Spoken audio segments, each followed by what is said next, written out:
ना भाई पीछे से आता है कितना बार 10-12 किलोमीटर बार 50 আপনারা এদিকে সাইড দিকে দেখেন না বড় हो जाएगा इसलिए बोल रहा हूं कि जगह हटे जाओ इसलिए बोल रहा हूं कि कल दिन में मैं आऊंगा या फिर नहीं आऊंगा पुलिस के जाओ ना बात बोल ना बात को दुनिया बड़ी जाओ मैं बीबी में जमे दिन को देखान से আমরা थे একজন গাড়ি নাম গাড়ি হয়ে গিয়া আমার তো গাড়ি ছিল গাড়ি কবি কি খানা नहीं है আমার গাড়ি ছিল গাড়ি না আমার গাড়ি তো আলো বাত करने दे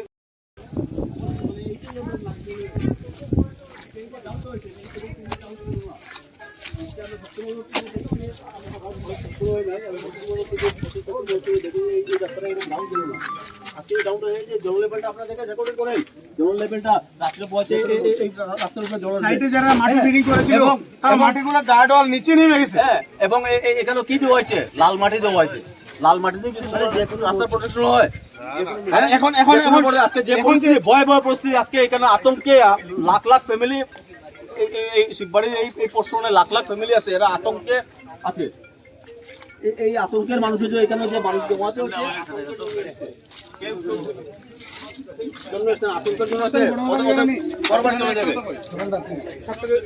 একটা জিনিস ভালো জিনিস করি তারা যারা মাটি ফিলিং করছে মাটি ফিলিং করার পরে যখন তারা গার্ড রেডি করছে এই গার্ডটা ওখানে যে বৃষ্টির জল আইছে নদীর জল আইছে জল হওয়ার পরে এই গার্ডটা নিচে নামে গেছিল পুরো টোটাল নিচে গেছিল এখন আমরা যে সাইডে দুই পার্ট হয়ে গেছিল একটা উপরে আছে একটা নিচে আছে নিচেটার মধ্যে ওখানে জল হয়ে গেছিল মানে আর একটা কথা বলতে এটা হলো মেইন রাস্তা এটা মেইন রাস্তায় আপনার ডাকতে ডাকতে এই অবস্থা হয়েছে পুরো কোন রাস্তার উপরে জল হয়ে গেছে কোনো কাজ নাই কেন কোনো কাজ নাই কোনো সেন্টেবল নাই কোনো কিছু না কিছু নাই আজকে এই রাস্তাটায় আমরা মেইন লাইফলাইন ছিল মেইন লাইফলাইন আপনারা রেকর্ডিং করে আপনারা দেখেন কেন যে আইলের মতো একটা জায়গা প্রোডাকশন আছে এই রাস্তাটা মেইন এই শিববাড়ি রোডের মেইন লাইফলাইনটা আছে রাস্তাটাই আমরা প্রায় 4 লক্ষ 5 লক্ষ মানুষ আমরা বেঁচে থাকতাম এই জায়গাটা নেমেছে এখানে কোনো প্রশাসনে কোনো সরকারি কেউ এক পর্যন্ত এক গাড়ি মাটি পর্যন্ত হ্যাঁ ফেলেছে মাঝখানে একদিন লাল মাটি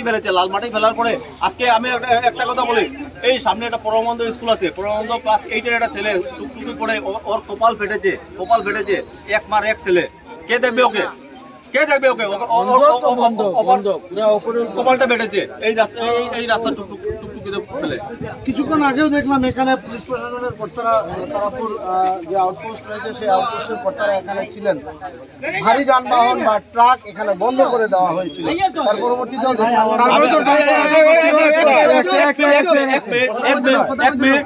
মানে 10 মিনিট আগে আমাদের এখানে একটা প্রতিনিধি আছে বরকলার প্রাক্তন এমএলএ ওনার বাসাতে গেছি আমি ওনার পাড়ার হিসেবে ওনার কাছে গেছি ওনার কথা বলতে সামনে একটা ট্রাক চলে গেছে কোথায় প্রশাসনে বড় হেভি ভেহিকল বন্ধ যখন আমরা দেখছি ট্রাকগুলো চলে গেছে তখন আমরা বন্ধ করতে হবে আমরা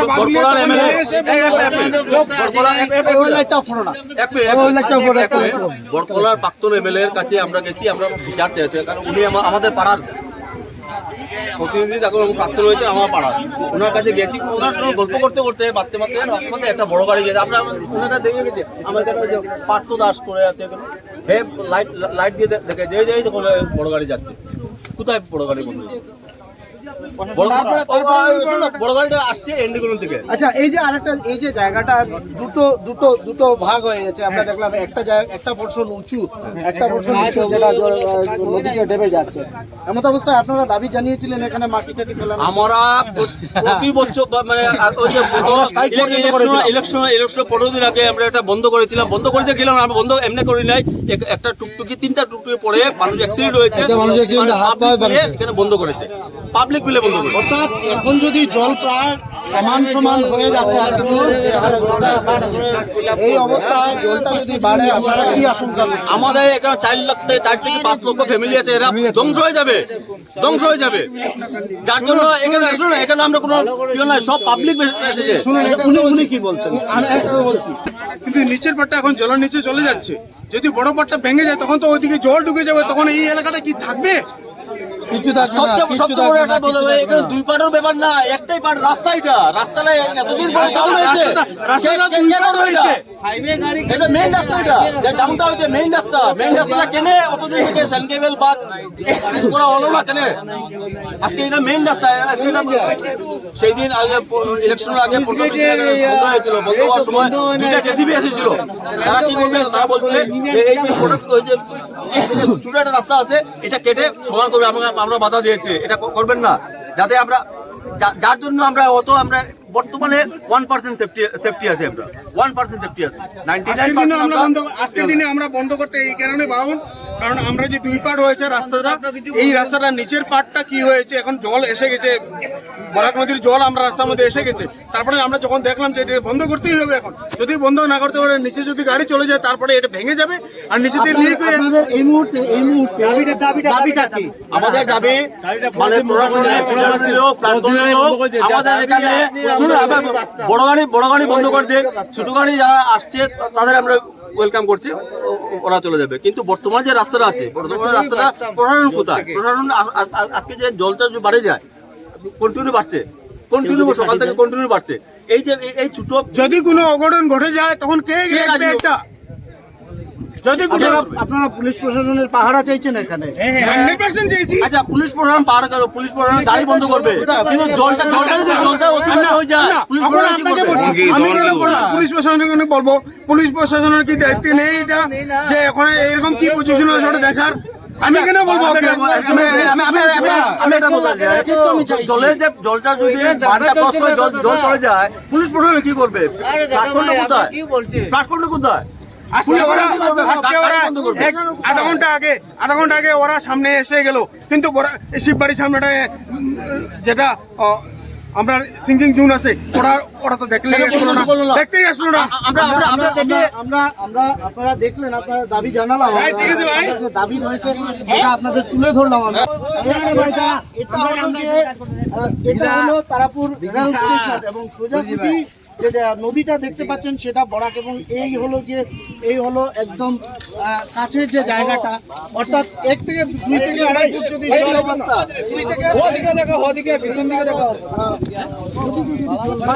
তবে এখানে কিন্তু এই যে 2 থেকে 2.5 ফুট, অর্থাৎ 1 থেকে 1.5 ফুট, 2 ফুট 2.5 ফুট যদি জল বাড়ে, তবে অবশ্যই এই যে জায়গাটা সিঙ্কিং জোন যেটা রয়েছে, সেই সিঙ্কিং জোনটা জলের তলায় চলে যাবে। আশঙ্কা করছেন স্থানীয়রা, শুধু স্থানীয়রা নয়, এখানে হয়েছিল জেলা প্রশাসনের পক্ষ থেকে বন্ধ করা হয়েছিল, কিন্তু আমরা 10:30 11টা অবধি দেখলাম। এবং এইখানে যে গর্ত একটা তৈরি হয়েছে, এখানে যে জায়গাটা মোটামুটি যে জায়গাটা নিচে নেমে আসছে, সেই ধরনের গোটা প্রায় 3 থেকে 400 ফিট এলাকা।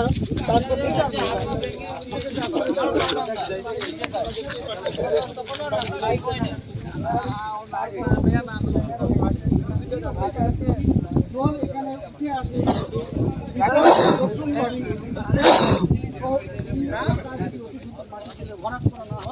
এবং যদি ভারী যানবাহনগুলো বন্ধ করে দিয়েছিল, যে নির্দেশ দিয়েছিল সেই ভারী যানবাহন যদি বন্ধ করতে, অন্যথায় এই গোটা এলাকা বৃহত্তর তারাপুর বলবো না, শ্রীকুড়া পর্যন্ত বৃহত্তর পশ্চিম শিলচর এলাকা কিন্তু ভারী বিপদের সম্ভাবনা রয়েছে। এটা বাঁধ না কিন্তু রাস্তা ডেবেছে এটা। এবং যদি অতি সত্বর কাজ না করা হয় তবে 2022 সালে আমরা যে ঘটনাটা দেখেছিলাম সেই ঘটনার কিন্তু পুনরাবৃত্তি এই জায়গায় ঘটতে পারে বলে সম্ভাবনা রয়েছে। এই কারণে অতি সত্বর এই জায়গার কাজটা করতে হবে সরকারকে। যুদ্ধকালীন তৎপরতায় এই কাজটা সম্পন্ন করে আজ রাত থেকে তাদের দাবি, আজ অনেকেই বলছেন আজ রাত থেকে যুদ্ধকালীন তৎপরতায় এই জায়গাটার কাজ সম্পন্ন করতে হবে, এটাই তারা দাবি জানাচ্ছেন। অন্যথায় কিন্তু শিলচর শহর অর্থাৎ পশ্চিম শিলচর ভয়াবহ বিপদের সম্মুখীন হবে।